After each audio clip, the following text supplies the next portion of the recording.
ग्रामसंघाची मांडणी. एक सर्व समूहांची बैठक घेणे, म्हणजे आपल्या गावामध्ये जे समूह स्थापन झाले त्या समूहांना एकत्र करून बैठक घेणे. 2 समूहांना ग्रामसंघाची माहिती देणे, म्हणजे आपण ग्रामसंघात आल्यावर आपल्याला जे होणारे फायदे किंवा काय असतील त्याची आपण त्यांना माहिती देणे.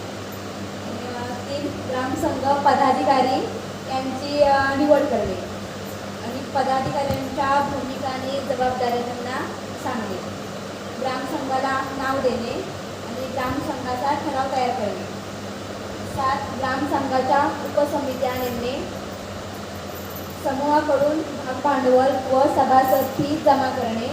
9 ग्रामसंघाचे खाते उघडणे आणि 10 लिपिका निवड करणे. फिनिश. ओके. स्वागत. चलो.